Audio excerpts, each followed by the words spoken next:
Évangile de Jésus-Christ selon saint Marc, chapitre 13, du 33e au 37e verset.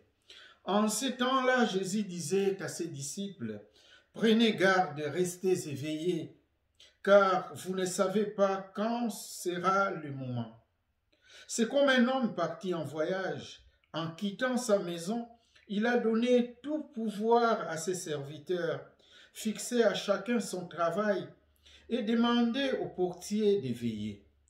Veillez donc, car vous ne savez pas quand vient le maître de la maison, le soir ou à minuit, au chant du coq ou le matin.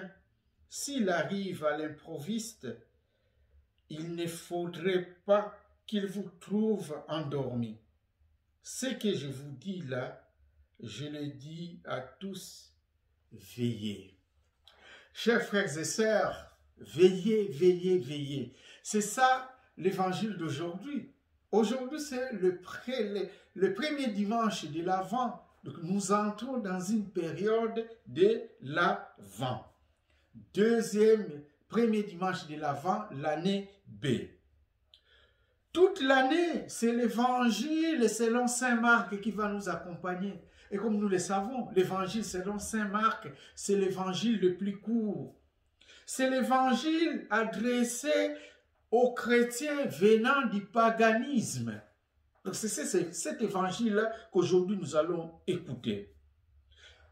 13e chapitre de cet évangile, ça vient tout juste avant la passion du Christ.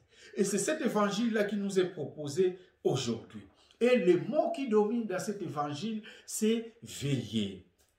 Veiller, en grec, ça veut dire Grégoreio. Grégoreio. D'ailleurs, c'est là où vient le nom des gens qui s'appellent Grégoire, des veilleurs. Grégoreio. Veillez. Soyez vigilants, c'est ce que l'évangile d'aujourd'hui nous dit.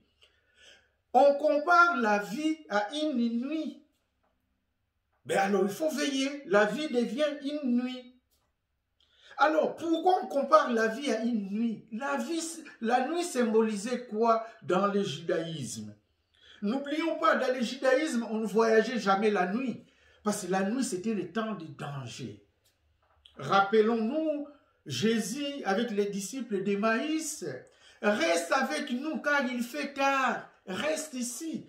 Ils ont supplié Jésus parce qu'il ne continuait pas. Il y avait des bandits souvent dans des rues, dans des routes de la Palestine. Reste avec nous. Donc la nuit, c'est un moment très dangereux. La nuit, c'est les ténèbres. C'est pour cela même, Judas est allé trahir Jésus la nuit. La nuit, c'est les ténèbres. C'est pour cela Jacob s'est battu avec un inconnu toute la nuit. La nuit, c'est les ténèbres. Pierre renia Jésus. La nuit, je ne le connais pas. Nicodème est allé voir Jésus la nuit. Nous connaissons la parabole des 10 vierges ou des 10 jeunes filles, 5 insensées et 5 prévoyantes. C'était quand? La nuit. Alors, mais pourquoi l'évangile d'aujourd'hui nous parle de la nuit éveillée? Toute notre vie, chers frères et sœurs, est comparable à une nuit. Nous attendons le Messie qui est déjà là, mais elle n'est pas encore.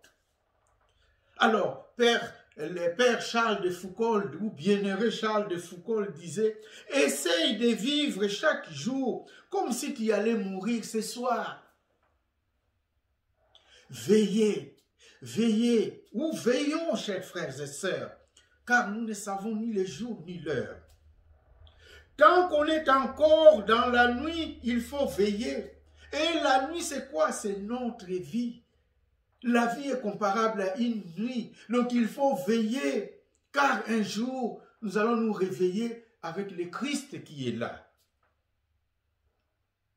D'ailleurs, pendant ce temps de l'Avent, on va nous proposer les chants comme « Peuple qui marchait dans la longue nuit ». Voilà. Peuple qui marchait dans la longue nuit. Ou encore, Oh, belle nouvelle dans notre nuit. Oh, belle nouvelle dans notre nuit. Alors, chers frères et sœurs, notre vie est comparable à une nuit. Donc, nous devons veiller. C'est vrai, nous préparons déjà l'arrivée de notre Messie qui va naître le jour de Noël.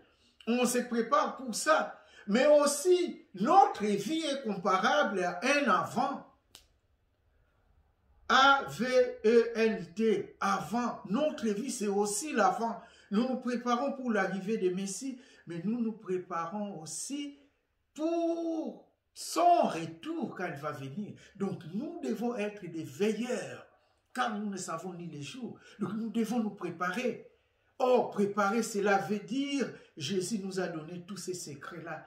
Il faut vivre selon les enfants des lumières. Alors, chers frères et sœurs, préparons-nous, car bientôt le Messie va naître. Mais il va naître où? Où allons-nous chercher encore ces Bethléem-là? Laissez-moi vous donner les secrets. Le Bethléem en question, la ville de Bethléem en question, c'est notre cœur. Préparons-nous, car bientôt il va venir.